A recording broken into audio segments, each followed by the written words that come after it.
안녕하십니까. 이번 시간에는 CLAD 기출문제 유형 A에 대해서 지난 시간에 1번부터 20번까지 20문항을 함께 풀어봤었고요. 이번엔 그거에 이어가지고 21번부터 40번까지 나머지 20문항을 함께 한번 풀어보는 시간을 가져보도록 하겠습니다. 강의를 시작하기 전에 구독과 좋아요 그리고 알람 설정을 해주시면 영상을 제작하는데 큰 힘이 되겠습니다. 자, 21번부터 한번 문제를 풀어볼게요. 자, 다음 코드의 실행이 완료된 후 Shift 레지스터의 Shift 레지스터 답의 값은 무엇입니까?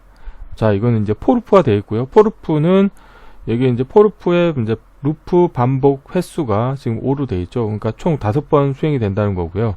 자, 그래서 이런 문제를 푸실 때는 CLAD 시험을 볼 때는 A4 용지를 하나 줍니다. 그래서 A4 용지에 실제 루프가 수행이 될 때마다의 그 노드의 값이 어떻게 바뀌었는지를 하나하나 일일이 써주시면 좋을 것 같습니다. 그래서 예를 들어서 저 같은 경우는 포르프가 5번 돌기 때문에 1부터 1, 2, 3, 4, 5 5개 번호를 쓰고요. 1번인 경우, 그러니까 포르프가 첫 번째 한 번 수행할 경우에는 이 곱하기가 1 곱하기 2가 되는 거죠. 그러면은 결국에는 이 출력은 2가 되고 Shift 레지스터가 그 다음에 수행할 때 2라는 값이 들어오죠. 그러면은 두 번째는 2 곱하기 2니까 4가 되어 있고요. 세 번째는 4 곱하기 2니까 8이 되어 있고, 네 번째는 8 곱하기 2가 되니까 16이 되어 있고요. 다섯 번째는 16 곱하기 2가 되기 때문에 32가 되겠습니다. 그래서 답은 32가 되어 있고요. 자, 22번 문제. 다음 코드를 실행한 후 부분 배열에 나타나는 결과값은 무엇입니까? 자, CLAD 문제에는 약방의 감초처럼 나오는 문제 유형이 배열 함수들에 대해서 많이 나옵니다. 그래서 이전에도 한번 말씀드렸다시피 그 블록 다이어그램에서 제공하고 있는 함수 팔레트 중에서 배열 카테고리 함수들에 대해서는 완벽하게 이해를 하고 문제를 푸시면 좋을 것 같습니다. 그래서 여기서는 이제 친절하게 배열 잘라내기라고 이렇게 함수 이름을 써줬는데요. 만약에 이 함수 이름이 없는 경우에도 이거를 이게 배열 잘라내기라고 하는 거를 아실 수 있어야 되겠습니다. 그래서 입력으로 1차원 배열이 이렇게 원소가 하나, 둘, 셋, 넷, 다섯, 여섯, 7개의 원소를 가지고 있는 1차원 배열이 이 배열 잘라내기 입력으로 인가가 됐고요. 여기서 인덱스하고 길이 정보 2개를 받습니다. 그래서 이 함수 같은 게 어떻게 동작을 하냐면 인덱스부터 시작을 해서 길이만큼을 배열해서 원소를 잘라내서 출력으로 내보내는 그 함수가 되겠습니다. 그래서 자, 인덱스는 0부터 카운트가 됩니다. 그래서 0, 1, 2, 3이기 때문에 원소가 10인 것부터 해서 총 길이가 4개니까 18, 5, 7이라고 하는 이 4개의 원소를 출력으로 내보내게 되겠죠. 그래서 답은 C가 되겠습니다. 자, 23번. 기본 도움말 보이기 팝업 윈도우에서 VI에 대한 설명을 보이도록 하려면 어떤 방법으로 내용을 작성해야 합니까? 자, 랩비에서 제공하고 있는 다양한 문서화 기법 중에 하나에 대해서 지금 물어보고 있는데요. 자, 헬프, 그러니까 도움말 창을 띄우게 되면 어떤 VI에 대한 상세 설명 정보가 나오게 되죠. 그래서 그런 VI에 대한 상세 설명 정보를 만약에 만들고 싶다 그런 경우에는 자, 프론트 패널에 프론트 패널 상에서 보면 오른쪽 상단에 보면은 그 아이콘 모양이 있습니다. 그 아이콘 모양에서 마우스 오른쪽 클릭을 하신 다음에 VI 프로퍼티 노드로 VI 프로퍼티를 실행을 하시게 되면은 여러 가지 카테고리가 있는데 그 중에 문서라고 하는 카테고리가 있고요. 그 문서 윈도우에서 내가 설명을 하고자 하는 그 설명을 추가해 주시면 도움말에서 VI에 대한 설명이 이제 표시가 됩니다. 그래서 답은 A가 되어 있고요. 자, 24번. 포르프가 반복 실행되는 횟수를 결정하는 터미널은 무엇입니까? 자, 이런 거 같은 경우는 다른 문제에서 이거에 대한 정보가 나올 수가 있습니다. 그래서 보시면은 이전 문제에서 자, 포르프에 대한 형태가 나왔죠. 근데 보면은 포르프의 반복 횟수를 결정하는 거는 n이라고 표시가 됩니다. 그래서 답은 여기서는 D가 되어 있고요. 자, 다음 코드에서 프로퍼티 노드가 적절히 사용되었습니까? 자, 문자열 인디케이터가 있고, 자, 프로퍼티 노드를 이용해서 그 데이터라고 하는 문자열을 인가를 해줬습니다.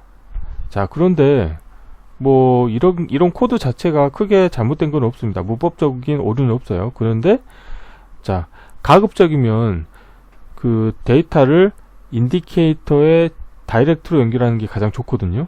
자, 그래서 적절히 사용되었냐고 봤을 때는 아니요가 되어 있고, 가능하면 데이터는 항상 인디케이터에 직접 연결해야 되는 게 가장 좋습니다. 그래서 25번의 답은 C가 되어 있고요. 자, 26번 다음 미리세크 배수까지 기다림 함수에 대한 설명으로 올바른 것은 무엇입니까? 자, A. 프로그램이 시작될 때 타이머를 시작을 하고 PC 타이머의 배수에 맞춰서 타이머를 맞춘다. 답은 A가 되겠습니다. 자, B번을 보겠습니다.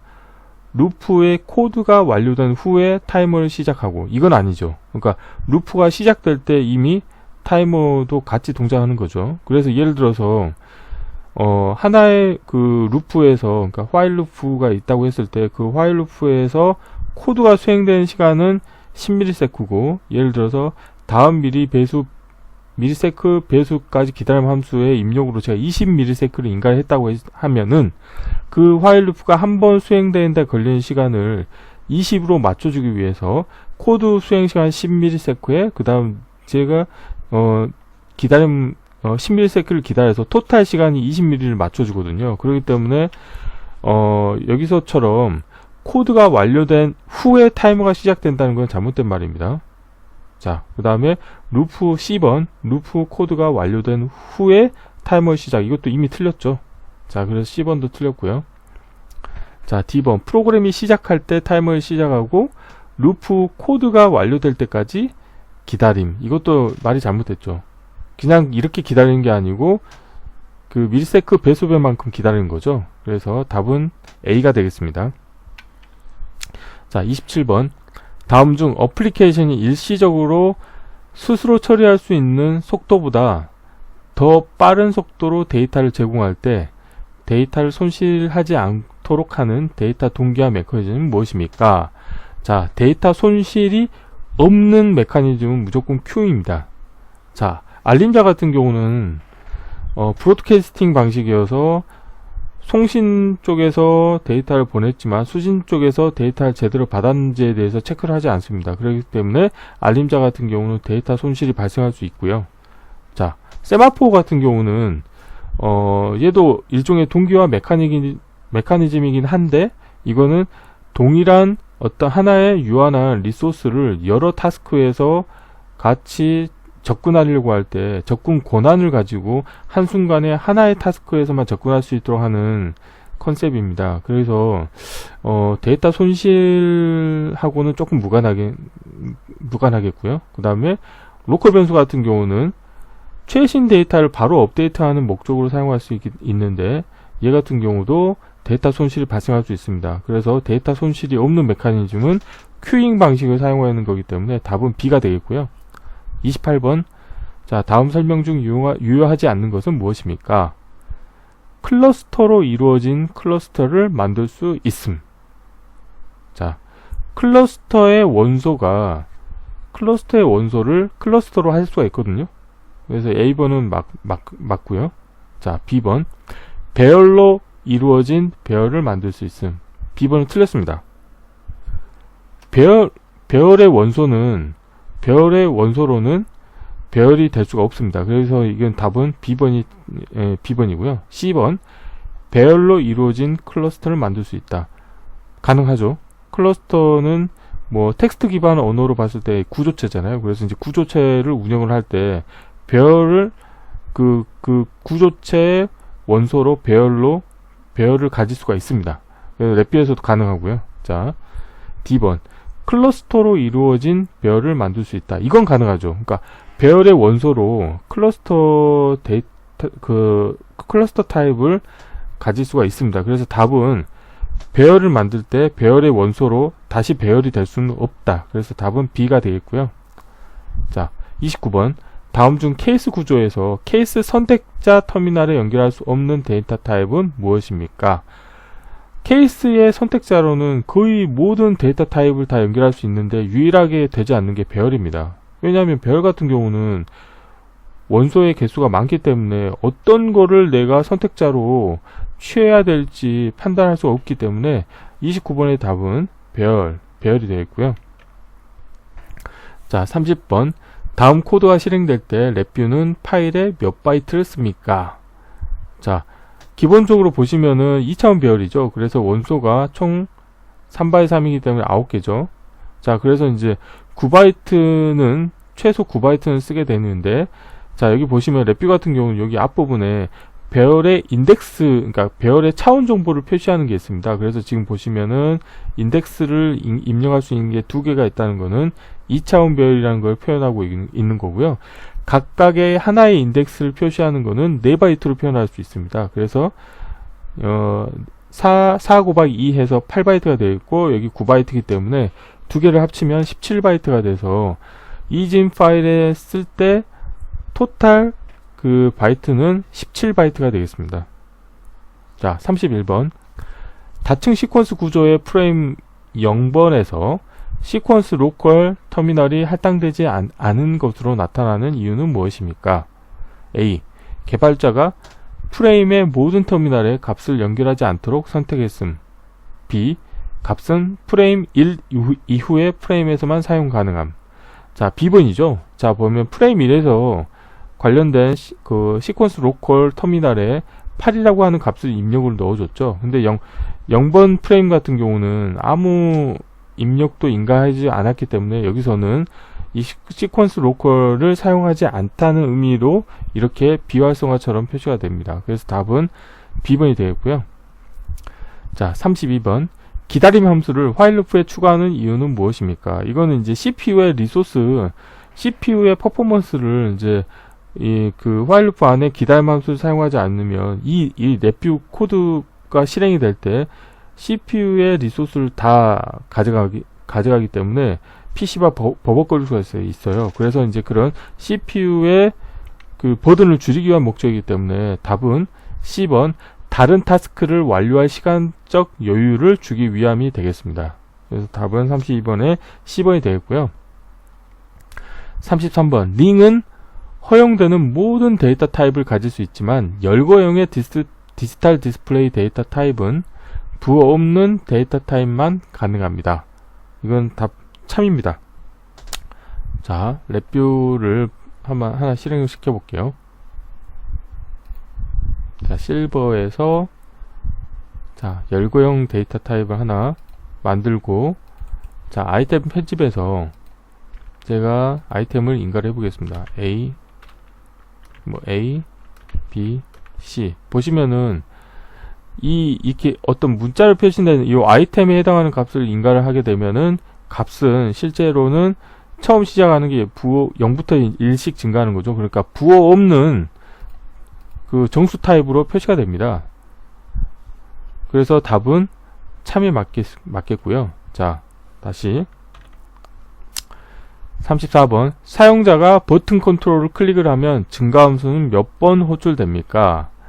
자, 여기서는 보시면은 이벤트 구조를 운영을 하실 때 이벤트를 추가할 때 여러가지 이벤트를 동시에 수행하도록 운영을 하실 수가 있습니다. 그래서 여기 같은 경우 보시면은 여기 보면은 버튼이 있고 또 쉼표가 있고요. 그 다음에 구획이 있고 그 다음에 콜론이 있고 마우스 다운이라고 되어 있죠. 그렇기 때문에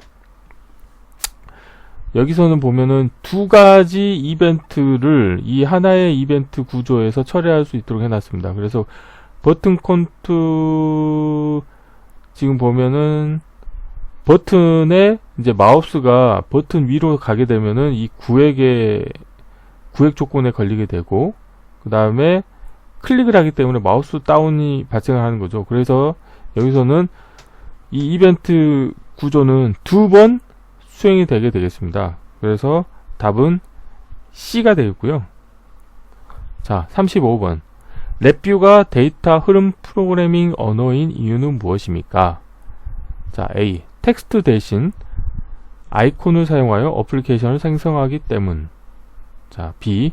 블록 다이어그램에서 노드를 통해 흐르는 데이터가 실행을 결정하기 때문. 자, B가 되겠죠. 그래서 보통 이제 랩뷰 같은 경우는 이제 블록 다이어그램에서 코드가 수행이 될 때 왼쪽 상단에서부터 오른쪽 하단으로 약간 물이 흐르는 것처럼 이렇게 코드가 수행이 됩니다. 그래서 답은 B번. 블록 다이어그램에서 노드를 통해 흐르는 데이터가 실행을 결정하기 때문이 답이 되겠습니다. 자, 36번. A의 값이 2이고 B의 값이 128일 때 VI가 실행된 후 결과 인디케이터에 나타내는 값은 무엇입니까? 자, 보시면은 자, 곱하기 함수의 입출력으로 보면은 부 없는 8bit이죠. unsigned 8bit이에요. 그래서 자, A가 2고 B가 128입니다. 그러면 두 개를 곱하면 256이죠. 자, 근데 unsigned 8bit 같은 경우는 0에서 255까지 표현을 할 수 있습니다. 근데 256이면 이미 표현할 수 있는 범위를 벗어나게 되죠. 그러면 값은 그 0이 되는 거죠. 그래서 여기서 답은 B번이 되겠습니다. 자, 37번. 자, 에러 클러스터 연결을 종료하고 에러 메시지를 나타내는데 일반적으로 사용되는 VI는 무엇입니까? 자, A는 에러 병합, B 단일 버튼 대화 상자, 두 버튼 대화 상자, C 프론트 패널 작업 발생, D 단순 에러 핸들러. 자, 블록 다이어그램의 함수 팔레트에 가보시면은 이제 단순 에러 핸들러라고 하는 함수를 제공하고 있습니다. 그래서 여기서는 일반적으로 사용되는 VI는 단순 에러 핸들러가 되겠습니다. 자, 38번. 두 개의 플롯이 있는 XY 그래프를 생성하려면 어떻게 해야 합니까? 자, XY 그래프를 생성하는 거에 대해서는 이제 낯서실 텐데요. 자, 기본적으로 그래프 같은 경우는 입력으로 1차원별 데이터를 인가를 해 주셔야 됩니다. 그러니까 참고로 이제 그 차트 같은 경우는 원소를 인가를 하시더라도 안에 히스토리 버퍼가 있어서 이렇게 차트에 그래프가 계속 이렇게 표시가 되거든요. 근데 그냥 그래프, 그러니까 웨이브폼 그래프라든가 XY 그래프, 이런 이제 그래프 같은 경우는 입력으로 1차원별이 인가가 돼야 됩니다. 그래서 여기서 보면은 일단 배열이라는 말이 들어가 있지 않으면 틀린 겁니다. 그래서 A번도 틀렸고요. 그 다음 C도 틀렸습니다. 자, B번과 D번이 이제 배열이라는 게 정보가 들어가 있는데요. 자, 자, XY 그래프 같은 경우는 표시를 하려고 하면 X하고 Y 두 개의 좌표 값이 있어야 돼요. 근데 그게 하나의 어떤 그 클러스터 타입으로 X하고 Y 좌표 정보가 그 원소로, 배열의 원소로 구성이 돼야 됩니다. 자, 그래서 D번과 다르게 B번 같은 경우는 X하고 Y의 배열을 한 쌍씩 짝지어서 두 개의 클러스터로 묶은 후 두 클러스터로 이루어진 배열을 생성하는 게 답이 되겠습니다. 그래서 이런 거 같은 경우는 실제 잘 이해가 가지 않는다 그러면은 자, 랩뷰 프로그램에서 한번 해보는 거죠. 그래서 그래프에 보시면은 웨이브폼 XY 그래프라는 게 있죠. 그래서 자, 블록 다이어그램에 가보신 다음에 요 입력 부분에서 자, 마우스 오른쪽 클릭하고 나서 상수를 만들어 보십니다. 자, 그러면은 자, 여기서 이제 도움말을 한번 볼게요. 자, 마우스를 갖다 대면 자, XY 그래프의 입력으로는 1차원 배열이 들어가야 되고요. 근데 여기서 보면은 클러스터 타입의 1차원 배열이에요. 클러스터 타입의 1차원 배열. 자, 근데 X하고 Y 좌표가 있는 거죠. 그래서 여기 보시면은 풀어보면 이렇게 되어 있고요. 자, 그러면은 요 1차원 배열의 원소를 한번 또 끄집어 볼게요. 자, 컨트롤 키 누른 상태에서 이렇게 마우스로 끌어보면은 자, 얘도 보면은 하나의 또 클러스터예요. 얘도 자, 원소가 두 개인 클러스터죠. 그러니까 1차원 배열인데 1차원 배열의 원소의 데이터 타입이 X 좌표와 Y 좌표를 가지고 있는 클러스터가 원소인 그 1차원 배열이 됩니다. 그래서 자, 이런 식으로 만약에 XY 그래프의 입력을 어떻게 넣어줘야 되는지가 궁금하다고 하면 실제 랩뷰 상에서 방금 전에 보셨던 것처럼 상수를 만들어서 어떤 데이터 타입이 인가가 되는지 보시면 아실 수가 있게 되겠고요. 그래서 여기서 답은 자, B번 X와 Y 배열을 한 쌍씩 짝지어 두 개의 클러스터로 묶은 다음에 이 두 클러스터로 이루어진 배열을 생성한다는 게 답이 되겠습니다. 자, 39번 VI가 실행되는 동안 사용자가 놓을 때까지 스위치, 기계적 동작을 사용하는 분리형 컨트롤을 누른 후 놓습니다. 분리형 컨트롤의 시작값이 거짓이라고 가정할 때 실행 후 결과 인디케이터에 나타나는 값은 무엇입니까? 자, 결국 이거 단순 일반 디자인 패턴에 이벤트 구조가 들어있는 형태가 되겠죠. 그래서 보면 놓을 때까지 스위치라고 하는 건 이 직관적으로 표시가 잘 되어 있어요. 자, 누르는 순간에 값이 0에서 0에서 1로 바뀌게 되어 있고요. 그러다가 다시 버튼을 놓는 순간에는 다시 0으로 돌아갑니다. 자, 그래서 여기 보면은 이 이벤트 구조 같은 경우는 분리형 컨트롤의 값이 변경됐을 때마다 수행이 되거든요. 그래서 눌렀을 때는 0에서 1로 바뀌죠. 그리고 또 뗄 때는 1에서 0으로 바뀝니다. 그래서 두 번 바뀌게 되는 거죠. 그래서 답은 C번이 되겠고요. 자, 마지막 40번 프론트 패널의 인디케이터를 업데이트하는 가장 좋은 방법은 무엇입니까? 이거는 앞서 유사한 문제가 하나 나왔었죠. 그래서 인디케이터에 업데이트하는 가장 좋은 방법은 다이렉트로 연결하는 거죠. 그래서 B번 인디케이터 터미널에 직접 와이어를 연결하는 게 맞겠습니다. 그래서 이번 시간에는 지난 시간에 이어서 CLAD 기출문제 유형 A타입에 대한 20문항에 대해서 함께 풀어보는 시간을 가져보았습니다. 다음 시간에는 CLAD 기출문제 유형 B에 대한 문제에 대해서도 20문항씩 두 번에 걸쳐서 강좌를 진행하도록 하겠습니다. 이번 강좌는 이상으로 마치겠습니다. 감사합니다.